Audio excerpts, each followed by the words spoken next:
안녕하세요. 불독남입니다. 이번에 소개해드릴 책은 너는 내 것이라 라는 제목의 기독교적 관점의 성교육 책이라 할 수 있습니다. 저자는 한국가족보건협회 대표를 맡고 계신 김지연 대표입니다. 제가 이 책을 선택한 이유를 먼저 간단히 말씀드리겠습니다. 근대 철학까지만 해도 그 기저에는 도덕과 윤리가 자리 잡고 있었습니다. 이러한 도덕과 윤리는 기독교적으로 규정된 것들이고요. 하지만 포스트 모더니즘의 등장과 좌파적인 정치적 영향은 탈근대화를 내세우기 시작하면서 기존의 도덕과 윤리관들을 해체하기 시작했습니다. 이 중 대표적인 인물을 들자면 프로이트가 있습니다. 프로이트는 인간의 진정한 해방은 성적인 욕망을 분출하는 것이라고 했는데요. 성욕구를 절제하려던 근대의 기독교적인 시각을 오히려 억압이라고 표현했죠.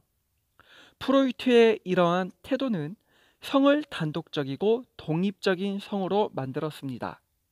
또한 좌파적 집단은 연이은 공산주의 나라의 몰락으로 침체되었지만 차세대를 좌파적인 성향으로 만들기 위해서 끌어들인 전략이 바로 성혁명입니다. 왜 하필 성혁명이냐면 자본주의를 미워하듯이 자본주의가 시작된 기독교적인 서구의 가치관들을 부정하기 때문입니다. 그래서 동성애를 비롯한 각종 성 문제를 가지고 차세대들의 가치관을 바꾸려 하는 것이죠. 그래서 포스트 모더니즘 시대를 살고 있는 현대인들에게 있어서 기독교적인 성교육은 필요하다고 생각합니다. 앞서 언급했듯이 포스트 모더니즘의 영향으로 많은 도덕과 윤리들이 무너졌다고 했습니다. 그 중에서도 특히 성에 관한 것인데요. 성경을 보면 성별에 관하여 남자와 여자라는 두 가지의 성만이 나옵니다.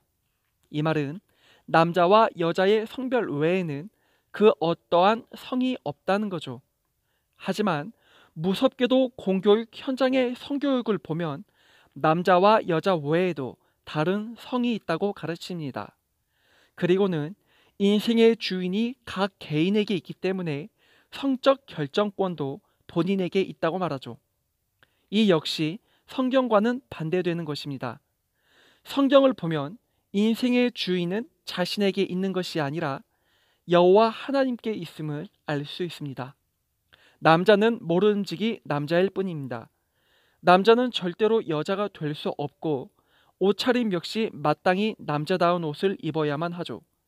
그렇지만 이 시대는 성경이 말하는 악을 희석시켜 악이 아닌 선으로 둔갑시켜 버립니다. 특히 성애화를 들을 수 있는데 성애화라는 말은 인간을 성적인 대상으로 보는 태도를 말합니다. 이 시대의 매스컴이나 미디어를 보게 되면 상당히 선정적인 장면과 텍스트들이 쏟아져 나옵니다. 이런 위험 속에서 어린아이들은 무방비로 노출되고 있죠. 결국 어린아이들은 조기 성애화로 빠질 위험이 큽니다. 성애화뿐만이 아니죠. 동성애 문제도 있습니다. 요즘 호모파시즘이라는 말이 있더라고요. 이 말의 뜻을 살펴보니 동성애에 대한 의견들을 반대할 경우 혐오라는 꼬리표 및 사회적인 혐오 대상으로 생리장시키는 독재를 일컫는 말입니다. 이게 호모파시즘이죠. 하지만 성경은 동성애에 대하여 정확히 죄악이라고 규정짓습니다.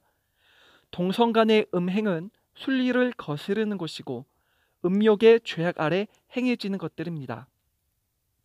이렇게 현 시대를 살펴보면 모든 도덕과 윤리들이 해체되고 있음을 볼 수 있습니다. 단순히 동성애와 성적인 자유를 인간의 권리 및 선택권이라는 인권으로 미화시켜서는 안 된다는 것입니다. 관용이라는 말이 있습니다. 이 관용이라는 말도 지금에서는 상당히 왜곡되어 있는 것을 볼 수 있는데요. 동성애를 죄라고 하면 혐오라는 꼬리표가 붙고 혼전 순결을 외친다면 이상한 환자로 취급되며 바른 소리를 하는 사람들에게는 꽉 막힌 보수주의자라며 비난을 합니다. 즉 악을 악으로 올바르게 말하는 사람들을 향해 관용이 없다고 비난을 하는 것이죠. 하지만 성경을 본다면 원수는 사랑하되 그 죄는 미워하라 했습니다. 사람은 사랑하되 동성애와 문란한 성행위는 악으로서 미워하고 비판해야 할 대상이 되어야만 하는 것이죠. 하지만 모든 경계가 모호해지고 허물어진 시대인 만큼 어떤 것을 미워해야 하는지 정확한 대상을 말해주지 않습니다. 또 다른 얘기로 급진적 페미니즘을 들 수 있습니다. 남자와 여자는 평등하고 여성의 인권을 위하는 일은 옳은 것이죠. 하지만 남자를 인간 이하로 취급하고 더욱이 자기 생명의 근본인 아버지라는 남성마저 인간 이하 취급하는 급진적 페미니즘은 아주 잘못된 것입니다. 이러한 포스트 모더니즘 속에서 아무것도 모르고 태어난 차세대들이 있습니다. 이들은 태어날 적부터 손에 스마트폰을 쥐어잡게 되는데요. 그래서인지 디지털 원주민이라는 명칭이 붙게 되었습니다. 정확히는 디지털 네이티브라고 하죠. 문제는 미디어를 통한 선정적인 음란물에 무방비로 노출되고 있다는 것입니다. 학교 숙제를 위한 포털 검색을 하게 되면 이상하게도 그 종착역은 음란물로 연결되는데요. 뜨는 광고창이며 검색어에서 파생되는 경로를 계속 가다 보면 결국엔 음란 사이트가 나오는 것이죠. 그리고 쉽게 접할 수 있는 대중가요를 보더라도 선정적입니다. 노래 가사들을 유심히 들어봐도 모르는 낯선 사람과 원나잇 스탠드를 찬양하며 이성 간의 성행위를 적나라하게 표현하죠. 특히 연예인을 두고서 팬들이 만든 가상의 소설이 있습니다. 이런 걸 팬픽이라고 하는데요. 문제는 팬픽의 주요 내용들을 보면 좋아하는 아이돌 간의 사랑이며 동성 간의 키스 등 동성애 장면들이 많이 있다는 것입니다. 주로 팬픽은 남자보다는 여자들이 많이 접한다고 하네요. 이렇게 팬픽이 보여주듯 성에 관한 잘못된 가치관들이 너무나 자연스럽게 어린 나이에서부터 유통되고 있음을 볼 수 있습니다. 이렇게 성에 관한 혁명은 교묘하게 다가옵니다.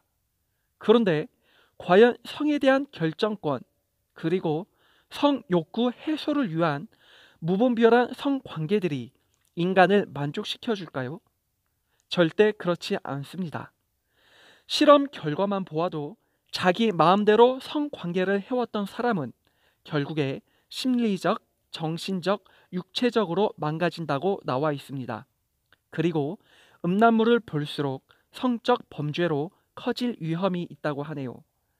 몇 가지 실험되었던 내용들을 말해보겠습니다. 충북 7개 고등학교 학생들을 대상으로 조사했던 것인데요.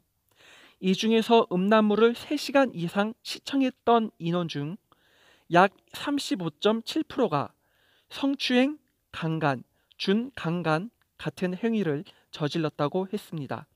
그리고 2012년에 전국 청소년 성인물 이용 실태 조사에서 약 14.2%가 음란물과 같은 행동을 직접 해보고 싶다고 답했습니다. 무섭게도 음란물 시청한 인원의 2%가 직접 음란물 제작까지도 한 사실이 드러났네요. 유타 대학교에서는 심리학과 빅터 클라인 교수가 실험을 통한 연구 결과를 발표했는데요. 음란물을 접촉한 후의 상태를 4단계로 분석한 것이죠. 1단계는 자극 단계로 음란물을 통한 자극 단계입니다. 2단계는 상승 단계로 더 큰 자극을 얻기 위한 강도 높은 음란물 시청입니다. 3단계는 불감증 단계로 이제 음란물에 나온 행위들이 일반적인 보편적 성으로 나타나는 단계입니다. 마지막 4단계는 성적 행동 단계로 직접 성범죄를 저지르는 단계입니다. 이런 실험 결과가 보여주듯 음란물과 같은 선정성에 대한 상황들을 방임해야 할까요? 단순 성적 욕구와 스트레스를 풀고자 음란물을 보며 자위를 하는 행동은 욕구를 만족시켜 줄까요? 그렇지 않습니다. 오히려 더 큰 욕구를 불러와 성범죄 확률을 높이죠. 이뿐만이 아닙니다. 실제 다음과 같은 연구 결과가 있습니다. 음란물을 오래 시청한 사람의 뇌를 관찰해 보니 마약 중독자의 뇌와 같다는 것입니다. 또한 음란물 시청은 뇌의 선조체라는 부분의 부피를 작게 만드는데요. 뇌의 선조체의 역할은 의사결정에 영향을 주는 곳입니다. 그리고 대뇌의 피질 부분도 29% 손상시킨다고 나와 있습니다. 이렇게 손상된 뇌는 충동을 조절 못하고 강박 행위와 의지 약화 등 우울증 증세가 생긴다고 합니다. 한 가지 더, 음란물을 보며 자위 행위를 통한 쾌락적 행위는 뇌의 보상 회로를 강화시킨다는 것인데요. 즐거움을 다시 찾게끔 만드는 이 보상 회로로 인해 음란물을 또다시 찾게 되고, 앞서 언급했듯이 내성이 생겨서 다음번 음란물을 볼 때면 더 큰 자극적인 것들을 찾게 된다는 것입니다. 실제 있었던 일화를 말해볼까 합니다. 미국의 변호사 직업을 갖고 있던 한 남성이 있습니다. 그런데 이 변호사가 법원에 결혼 소송을 하게 되는데요. 정황인즉 자신이 갖고 있는 노트북과의 결혼을 인정해달라는 것입니다. 물론 법원에서는 기각했죠. 자, 그렇다면 이 변호사가 왜 하필 노트북과의 결혼을 인정해달라고 한 것일까요? 알고 봤더니 그 노트북에는 음란물이 엄청나게 들어있었던 것입니다. 즉, 노트북으로 음란물을 보며 욕구를 해소하며 지냈던 시간 속에서 노트북과 유대감이 형성되어 버린 것입니다. 정말 웃기죠? 부부 관계를 본다면 성관계를 통해 부부가 더 가까워지는 것을 볼 수 있습니다. 왜냐하면 성관계 시 옥시토신과 비소프레신이라는 호르몬이 분출이 되는데요. 이 두 가지 호르몬의 역할은 유대감과 친밀감을 높여줍니다. 하지만 아름답게 써야 할 호르몬을 미국 변호사 남성은 음란물이 담긴 노트북에 잘못 사용하여 비틀어진 유대감을 형성하게 된 것이죠. 자, 지금까지 성혁명이라는 포스트 모더니즘 시대 안에서 벌어지는 음란함의 폐해를 살펴보았습니다. 성경은 우리 몸이 하나님의 것이기에 거룩히 여기라 라고 말을 합니다. 현 시대 사조와는 정말 극과 극이죠. 이 시대는 악해져만 가고 있습니다. 악이 선이 되고 선이 악이 되는 세상이죠. 그렇기에 사회 흐름과 혁명 운동들은 그토록 기독교를 탄압하고자 하는 것이 이런 이유 때문입니다. 기독교는 그저 혁명에 방해되는 요소인 것이죠. 도덕과 윤리를 잃어버린 시대, 여러분은 어떤 태도와 실천적인 방안을 내놓으실 건가요? 한번 생각해 보셨으면 합니다. 이상으로 지금까지 시청해 주셔서 감사합니다.